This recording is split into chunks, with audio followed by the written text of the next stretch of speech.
bisa lihat bagian sistem reproduksi pria, testis atau buah zakar, penis atau batang zakar, uretra atau saluran kencing, vas deferens atau saluran benih, kelenjar prostat, vesikula seminalis atau kantung mani. Dalam testis, terdapat apa yang disebut tubulus seminiferus. Tubulus seminiferus adalah organ yang memproduksi sperma. Ovarium wanita hanya memproduksi 1 telur dewasa setiap bulan. Sementara, tubulus seminiferus pria memproduksi lebih dari 12 miliar sperma setiap bulan.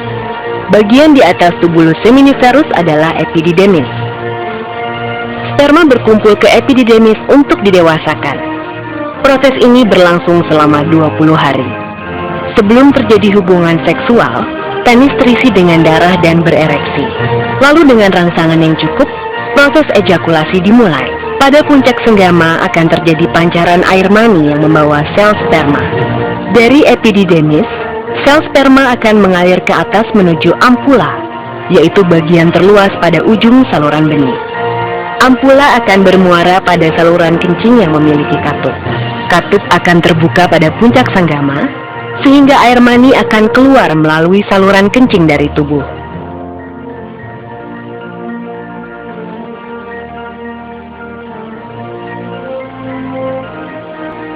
Alat reproduksi wanita.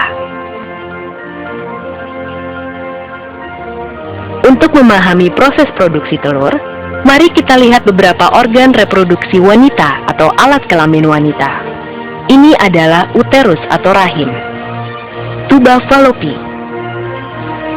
ovarium atau indung telur, vagina atau mulut rahim. Mari kita perbesar ovarium untuk melihat perkembangan telur. Kita bisa melihat dalam ovarium di sebelah kiri, gambar berwarna ungu adalah sel telur yang sedang berkembang. Semenjak dilahirkan, seluruh sel telur yang dimiliki wanita tersimpan di dalam ovarium dalam keadaan tak berkembang. Sebulan sekali, perintah hormonal dari otak memerintahkan ovarium untuk memproduksi folikel, di mana folikel yang dominan akan melepaskan sel telur dewasa untuk pembuahan. Lihat folikel yang berkembang dalam ovarium ini. Folikel adalah kumpulan sel yang mengelilingi telur dan menyuburkannya.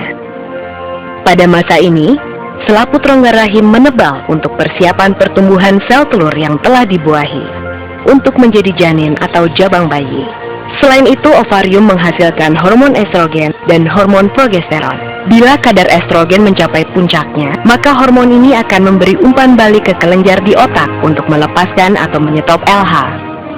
Untuk menyiapkan telur untuk pembuahan, FSH mulai membagi materi genetiknya. Ini tanda dimulainya siklus reproduksi. Folikel kemudian melepaskan hormon estrogen yang membuat lapisan uterus dapat menerima telur yang telah dibuahi. Dalam perjalanannya menuju uterus, ada 2 hal yang dapat terjadi pada telur: dibuahi oleh sperma atau tidak. Jika terbuahi, biasanya terjadi di tuba falopi. Dari situ telur menuju uterus dan tertanam dalam dinding lapisan uterus untuk menyuburkan dirinya. Jika telur tidak dibuahi dalam waktu 24 jam setelah keluar dari ovarium, ia berhenti berkembang dan hancur sebelum mencapai uterus. Sebagai gantinya, uterus mengeluarkan lapisannya dalam bentuk menstruasi selama 4-5 hari. Siklus reproduksi. Siklus reproduksi berkisar antara 21 hingga 40 hari. Hanya sekitar 10 hingga 15% wanita yang memiliki siklus 28 hari. Menghitung siklus reproduksi dapat dilakukan dengan membuat catatan pada kalender. Dengan demikian, masa subur dapat diketahui. Hal ini sangat berguna untuk menentukan kapan masa subur dan ovulasi terjadi. Setiap bulan pada hari kelima siklus reproduksi, selaput rongga rahim mulai tumbuh dan menebal, sebagai persiapan terhadap kemungkinan terjadinya kehamilan. Pada sekitar hari ke-14, terjadi proses pelepasan telur dari ovarium atau ovulasi. Sel telur ini masuk ke dalam salah satu saluran falopi. Dan jika saat ini ada sperma yang masuk, maka terjadilah pembuahan. Jika terjadi pembuahan, sel telur yang telah dibuahi akan masuk ke rahim dan tumbuh menjadi janin. Pada sekitar hari ke-28, jika tidak terjadi pembuahan, lapisan rongga rahim meluruh dan terjadi siklus menstruasi berikutnya. Pembuahan.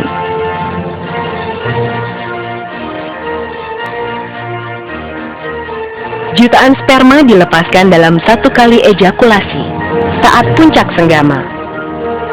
Setelah dipancarkan ke dalam mulut rahim, sel sperma bergerak ke dalam rongga rahim dan saluran telur untuk mencapai sel telur yang matang dan siap dibuahi. Dari jutaan sperma yang dipancarkan, hanya beberapa yang dapat bertahan hidup mencapai indung telur, dan hanya satu yang akan bertahan hidup mencapai indung telur. Sperma kemudian mempenetrasi dinding sel telur,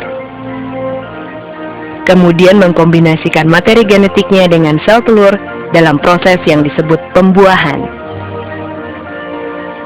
Kehamilan. 3 bulan pertama kehamilan terjadi selama 14 minggu dari 40 minggu masa kehamilan. Pada masa ini wanita mengalami berbagai perubahan emosi yang dikarenakan perubahan hormon pada tubuhnya. Dan pada saat ini pula sering terasa mual-mual pada pagi ataupun malam hari. Pada minggu pertama, hampir seluruh organ internal janin telah terbentuk. Janin mulai mengepal, bahkan sudah dapat sedikit bergerak. 3 bulan kedua, minggu ke-15 sampai minggu ke-27 kehamilan, wanita mulai mengalami gejala sesak nafas. Pertumbuhan janin di perut mulai terlihat. Muncul kerut dikarenakan membesarnya kandungan. Pertumbuhan janin terjadi paling cepat di minggu ini. Tangan dan kaki janin berkembang semakin kuat. Gerakan janin semakin dapat dirasakan ibu yang mengandung. Walau organ janin telah hampir terbentuk, paru-parunya masih harus berkembang. Janin bertambah besar dan berat. Pada 3 minggu terakhir, minggu ke-28 sampai 40, bayi dan paru-parunya terus berkembang. Sulit bagi wanita menemukan posisi yang nyaman, baik saat tidur ataupun terbangun pada usia kehamilan ini. Pada akhir minggu ke-40, bayi terdorong ke bawah. Hal ini merupakan tanda persalinan akan dimulai.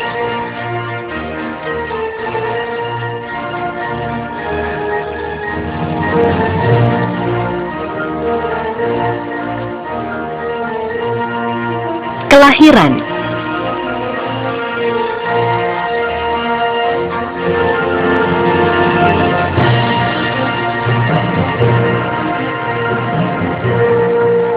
Ketika pembukaan mencapai 10 cm, terjadi dorongan, tanda persalinan akan dimulai.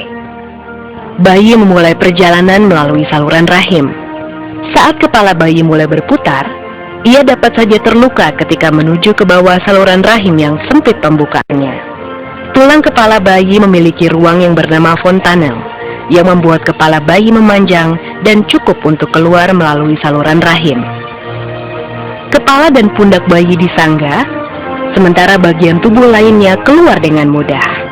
Ketika keluar, kepala bayi secara otomatis kembali ke ukuran normalnya.